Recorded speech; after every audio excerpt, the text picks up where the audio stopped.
प्रयागराज में मौजूद हैं हम और यहाँ पे खानम आर्ट गैलरी के तरफ से विमेन क्रिएटिव अवार्ड 2025 का आयोजन हो रहा है। हम कह सकते हैं यहाँ जो मंच है वहाँ पर हुनर, कामयाबी और लगन एक साथ हमें देखने को मिल रही है। और यहाँ पे जो महिलाएं हैं, जो विमेन हैं, उनके जो काम उन्होंने किए हैं और जो अपनी छाप छोड़ी है, उन महिलाओं को सम्मानित किया जा रहा है। देखिए, खानम आर्ट गैलरी करेली प्रयागराज में है और इसको मैं कई दशकों से देख रही हूँ। डॉक्टर सैयदान खानम ने इसको शुरू किया और बहुत ही जज्बे के साथ इसको आगे बढ़ा रही हैं। हर साल कोई ना कोई कार्यक्रम करती। इस बार क्रिएटिव विमेंस अवार्ड का इन्होंने ये कार्यक्रम किया है, आयोजित किया है। देखिए, विमेन का जो क्रिएटिव आर्ट्स का हिस्ट्री है, इतिहास है, वो बहुत लंबा नहीं है, लगभग 200 साल का है। 19वीं सेंचुरी से शुरू होता है, अभी 21st सेंचुरी है। लेकिन इन 200 सालों में जो मॉडर्न इंडियन पेंटिंग है, वो जो मेल डोमिनेटेड थी, जिस पे ज़्यादातर पुरुषों का ही कब्ज़ा था, उसमें बहुत फ़र्क आया है। विमेन सब्जेक्ट्स को, विमेन थिंकिंग को, उनके इमोशंस को, उनके सेंटिमेंट्स को, उनके व्यू पॉइंट को किस तरह से आर्ट फॉर्म्स के ज़रिए डिपिक्ट किया जाए, इसमें बहुत काम हुआ है। अमृता शेरगिल का आप नाम जानते हैं, लेकिन जो सबसे पहली पेंटर थी सुनैना थी टैगोर, जो कि टैगोर परिवार की थी। और इस तरह से, और जो सबसे पहले आप कह सकते हैं जिन्होंने डिग्री तो नहीं, जिन्होंने आर्ट में पेंटिंग में जिन्होंने डिप्लोमा लिया था, तो देवयानी जी ने, देवयानी धुरंधर ने, इस तरह की महिलाओं ने पेंटिंग का रास्ता खोला। और आज देखिए धीरे धीरे जो हमारा, आपको पता है कि जो हमारा फोक आर्ट है वो ज़्यादातर विमेन डोमिनेटेड है। वो जहाँ चाहे मूरल्स हों, चाहे आप पैथनी का काम हो, ये अलग अलग जगहों पे जो आर्ट फॉर्म्स हैं, उनको बस्तर का आर्ट फॉर्म है बनाने का, यहाँ का ये आपकी क्या इसको कहते हैं, बंगाल का आर्ट फॉर्म है। इन सब को वो मॉडर्न आर्ट फॉर्म्स के साथ जोड़ रही हैं।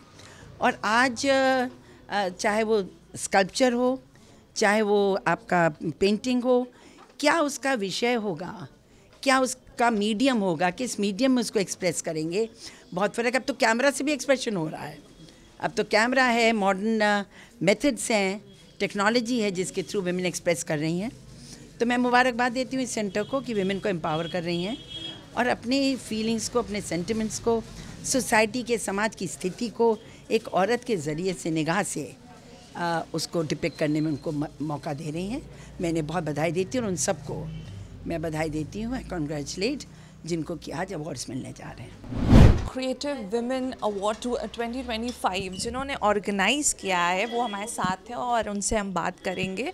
डॉक्टर ज़हीदा खानम हमारे साथ हैं। मैम, पहले तो मैं आपसे समझना चाहें, क्या मोटिवेट किया आपको कि ऐसा अवार्ड फंक्शन रखा जाए? बहुत सारी चीज़ें टच करती है। 27 ईयर से मैं इस फील्ड में हूँ। मैं देखती हूँ कि लोग अपना कितना रातों दिन का चैन ख़त्म करके और किस शिद्दत से अपने देश और समाज के लिए काम करते रहते हैं, लेकिन उनका नाम नहीं होता। तो उनको एक रिकग्निशन बहुत ज़रूरी है।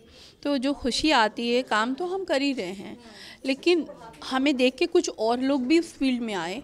तो मेरा मोटिव ये है कि हम तो हैं और हमारे पीछे जो लोग हैं जो मेहनत करें, हम उनको भी ले आएँ। और चुनती हूँ मैं कि हर फील्ड में जो भी बहुत अच्छा काम कर रहा है वो हमारे साथ आए, हम उसका वेलकम करें और लोगों के सामने आए। अब जैसे आपके थ्रू कितने लोगों को पता चलेगा कि यहाँ कितने लोग आए और उन्होंने अपनी फील्ड में क्या क्या किया। तो ये एक मोटिवेशनल मेरे लिए है। मैं देख रही हूँ कि जो मेन यहाँ पे जो है महिलाओं को, लेडीज़ को आप यहाँ पे नॉमिनेटेड हैं और उनको अवार्ड्स दिए जाएंगे। ऐसे में जो यंग लेडीज़ हैं, जो लड़कियाँ हैं, उनको क्या मैसेज देना चाहेंगी जो अभी कुछ ना कुछ एस्पायर कर रही हैं बनने के लिए?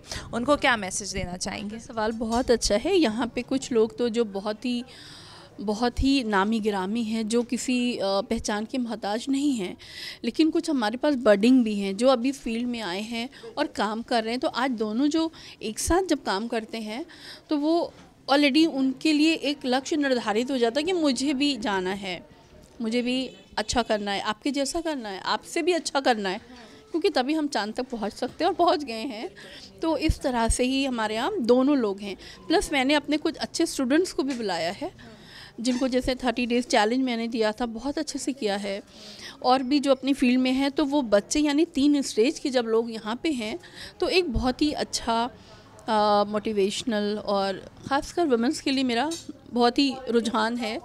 और कई सारे प्रोग्राम, एक बहार हुनर भी प्रोग्राम हमारा है जो भी रिसेंटली होने वाला है। तो उसमें जितनी भी क्रिएटिविटी है वो वुमेंस वहाँ पे उनको हम टेबल प्रोवाइड करते हैं। वो उस पर चाहे जो भी उनका काम हो, हैंडक्राफ्ट हो, क्रोशिया हो, वो बहुत सारी ट्रेडिशनल आर्ट को लेकर के जो अब तक घरों में कर रही थी वो बाहर सबके सामने आ रही हैं। अच्छा, अगर हम बात करें, अभी हम बात करते हैं बढ़ते हुए भारत की, और जब हम देखते हैं कि बहुत ज़्यादा पहले के मुकाबले अब हम देखते हैं कि वुमेन अपलिफ्टमेंट बहुत ज़्यादा हो रहा है, बट अभी भी कुछ सेक्शन ऐसे हैं जहाँ पर लड़कियों को इतना बढ़ावा नहीं मिलता। कुछ ऐसे सोसाइटी के सेक्शंस हैं जहाँ पे पेरेंट्स जो हैं वो रोक लेते हैं, तो उन पेरेंट्स को क्या कहना चाहेंगे? देखिए, मैं ऑलरेडी एज ए मुस्लिम हिजाबी और एक ऐसा माहौल हो जाता है, लेकिन हमें मेहनत करनी, आगे आना है और बहुत सारी चीज़ों से गुजर जाना है। और कोई भी बच्चा जो है, चाहे वो लेडीज़ हो या जेंट्स हो, जब बच्चा कोई भी काम कर रहा है तो प्रॉब्लम सभी को आती है। तो अगर हम बेटे को रहने दें और बेटी को बिठा लें तो ये अच्छी बात नहीं है।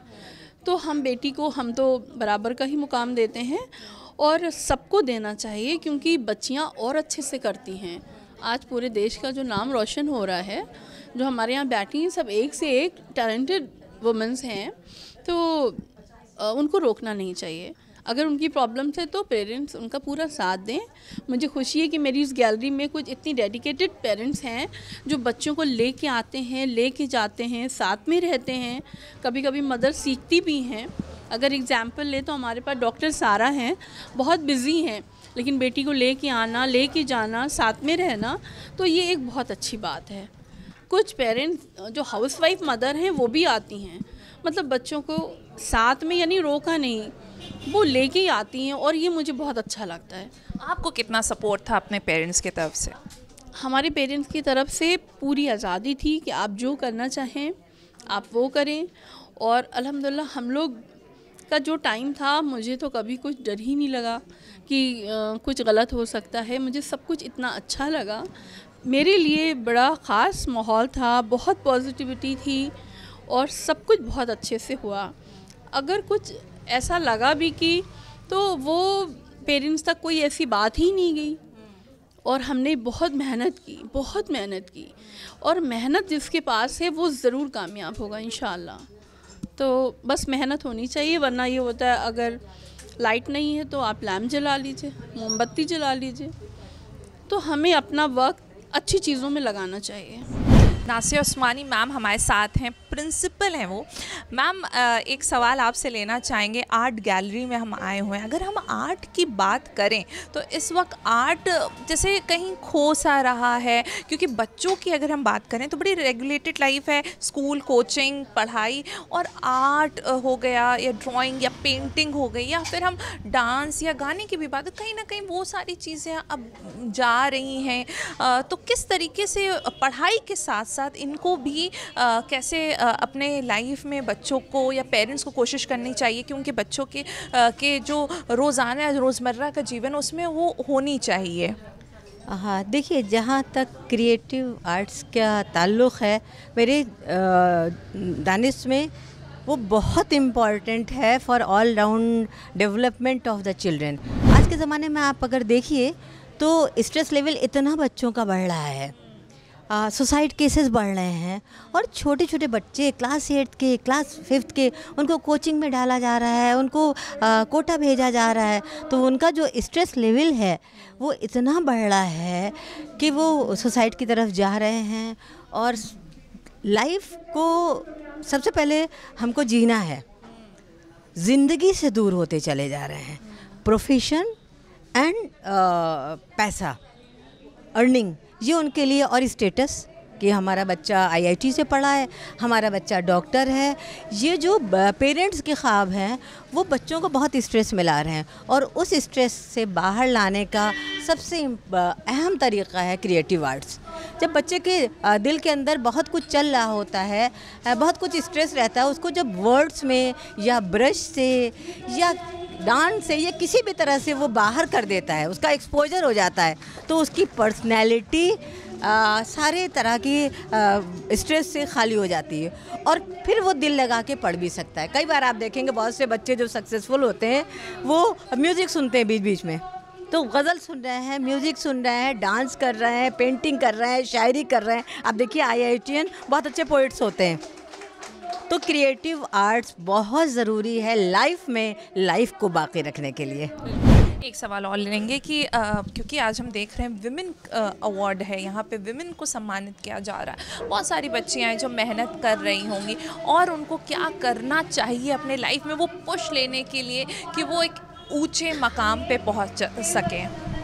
जी, उनको एक तो सबसे इम्पॉर्टेंट बात है कि लाइफ के गोल को हम मनी से अलग कर दें। Money is important in life, लेकिन जब हम खाली मनी को इम्पोर्टेंस देते हैं, खाली पैसे को इम्पोर्टेंस देते हैं, कहीं ना कहीं अपने गोल से भटक जाते हैं। जब हम अपने वर्क को, जो भी हम गोल बनाए, हमको बड़ा आर्टिस्ट बनना है, उसमें जुनून की तरह, दीवाने की तरह अगर लग जाएं, तो सक्सेस, पैसा तो सेकेंडरी चीज़ है, वो आएगा ही आएगा, अपने आप आएगा।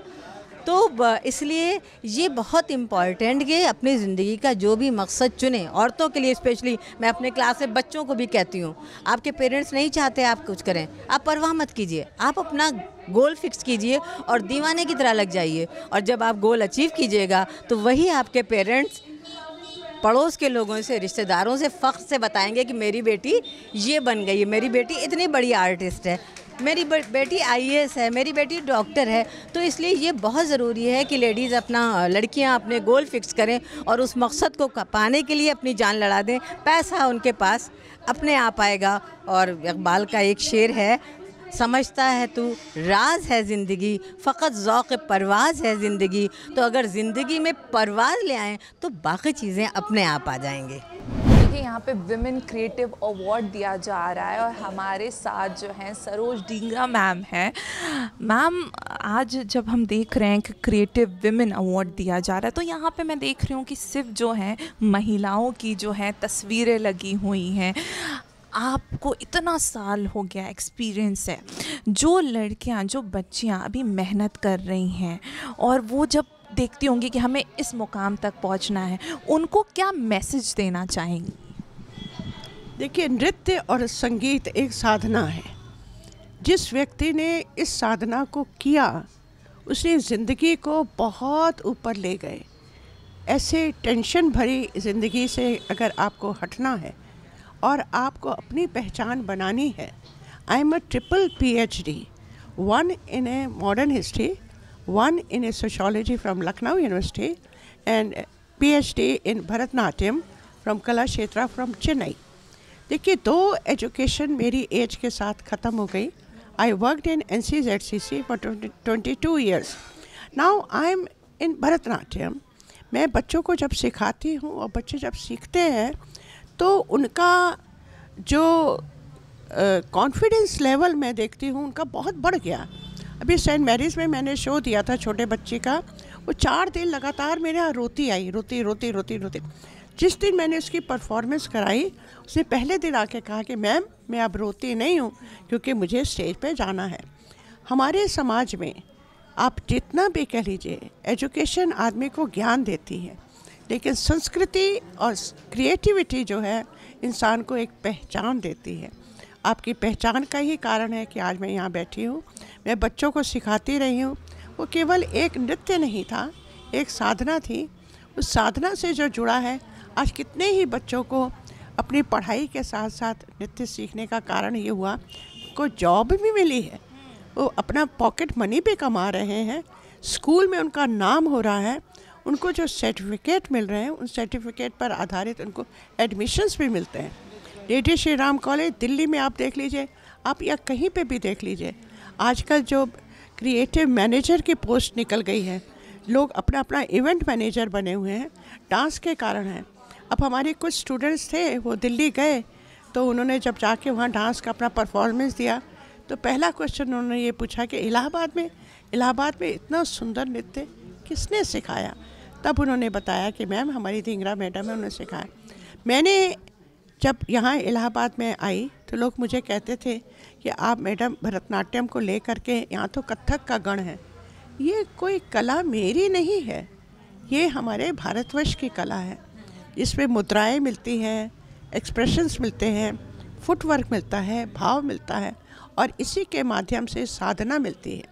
जितने भी मैंने काम किए हैं, जितना भी मैंने स्कूलों को कैप्चर किया है, सेंट मेरीज है, सेंट एंथनी है, गर्ल्स हाई स्कूल है, पतंजलि स्कूल है, जितने भी स्कूल हैं, उन सबको मैंने यही एक बात बताई कि आप बच्चे का जब मन जब क्रिएटिविटी में लगेगा, वो एक, अब मेरे बताइए, आपको ताजुब होगा ये बात सुन करके, 3 और 4 साल के अंदर बच्चे खुद अपने आप डांस क्रिएटिव करते हैं। अब इसमें मुद्राएं हम सिखाते हैं और उसका हम अर्थ भी बताते हैं। चलो, जैसे तितली का उड़ना है, तितली का उदास होना है, तितली का फूल पर बैठना है। अब ये छोटी छोटी चीज़ें जो हैं बच्चे खुद क्रिएट करते हैं, बनाते हैं, करते हैं, और खुद ही खुश हो जाते हैं कि हमने डांस बनाया। ये जो हम की भावना है, जो सेल्फ क्रिएटिविटी है बच्चे की, ये बहुत पावरफुल होती है। उसी तरह से पढ़ाई में भी जब बच्चे खुद कुछ लिखना शुरू करते हैं तो उनके अंदर आप जो चेहरे में जो भाव देखते हैं, ये केवल नृत्य, संगीत और गायन और वादन ही दे सकता है। मैंने जो भी बच्चों को नृत्य सिखाया, आज पूरा सेंट मैरीज को कैप्चर किया, अभी बहुत बड़ा शो हुआ, उसमें भी मेरे बच्चों ने परफॉर्म किया। घर आते हैं, पेरेंट्स भी कहते हैं, जब मैं थक कर आता हूँ, बच्चों को डांस देखता हूँ तो मेरा मन इतना खुश हो जाता है, क्योंकि वो डांस नहीं, वो मेरे बच्चों की तपस्या है। कहीं ना कहीं मैम, अभी हम बात करें, अगर हम आर्ट्स की बात करें तो आजकल के जो पेरेंट्स भी हैं वो कहीं ना कहीं बस बच्चों को एक गाड़ी पे जैसे लग रहा है उन्होंने बैठा दिया और सिर्फ घर, स्कूल, ट्यूशन, पढ़ाई, वो आर्ट जो है, जो डांस, गाना हो गया, जो पहले एक हुआ करता है, वो कहीं ना कहीं मेन चीज़ क्या है, it is very commercial. Everybody used to say Mrs Dhingra, dance सिखाने से फ़ायदा क्या है? अब बताइए, मैं पूछूं कि आप दूध पिलाते हैं, अच्छा भोजन खिलाते हैं, इसका फ़ायदा क्या है? सवाल फ़ायदे का नहीं है। बच्चे के अंदर अपना एक विश्वास, बच्चे के अंदर अपना एक सर्वगुण संपन्न जिसको कहते हैं, वो दे देना बहुत बड़ी बात है। मैंने किया, मैंने एक काम किया, मैंने सीखा, मैंने किया। बच्चों को बस ये लगता है, सुबह गए, स्कूल चले आए, शाम को आए, फिर वही मोबाइल लेकर बैठ गए या अपना वो किया, फिर एक ट्यूशन, एक कोचिंग, एक। हमारे ज़माने में, to be very frank, teachers के अच्छे होना बहुत ज़रूरी है। If the teacher is good, your child does not need any coaching. इसलिए टीचर्स के लिए भी मैं एक मैसेज देना चाहूँगी कि आप इतना अच्छा बच्चों को पढ़ाइए कि पढ़ाई उनके लिए बोझ ना बने, बल्कि उनका एक साधन बने। और इतना वक्त ज़रूर होना चाहिए बच्चे के पास कि वो खुद, जैसे आर्ट है, कल्चर है, पेंटिंग है, चित्रकला है, संगीत का है, वादन का है, कम से कम आधा घंटा, 1 घंटा बच्चा उसमें ज़रूर लगाए। जो टेंशन उनको पढ़ाई की होती है, जो टेंशन उनको और समाज की प्रॉब्लम्स में आती है, वो बिल्कुल नहीं रहे। It is such a relieving patterns. It is God said, if you create something, I will create the whole world. तो creativity, it comes its own. हर बच्चे के अंदर कुछ ना कुछ क्रिएटिविटी होती है। आप मिट्टी दे दीजिए और उसको कहिए आप उसको बनाओ, तो आप देखिएगा कोई बंदर बनाएगा, कोई कुछ बनाएगा। उसके हाथों में खुदा की तरफ से कुछ ना कुछ तो आया ही होता है ना, तभी वो बच्चा क्रिएटिविटी के लिए आगे बढ़ता है। To create something is a create of heart. The heart, when you create heart, the beat starts. तो देखिए, यहाँ पे हमने बहुत सारी महिलाओं से बात करी और समझा कि किस तरीके से उन्होंने लगातार मेहनत करके इस मुकाम पे पहुँची हैं, और भारत एक्सप्रेस इसी सारी महिलाओं को सलाम करता है। वीडियो जर्नलिस्ट संजीव मिश्रा के साथ अनम फातिमा, भारत एक्सप्रेस, प्रयागराज। हमारी वीडियो आपको पसंद आए तो लाइक कीजिए, शेयर कीजिए और सब्सक्राइब कीजिए। साथ ही कमेंट बॉक्स में आप अपनी राय भी ज़रूर दें। और हाँ, अगर फेसबुक पर आप वीडियो देख रहे हैं तो हमारे पेज को फॉलो करना ना भूलें।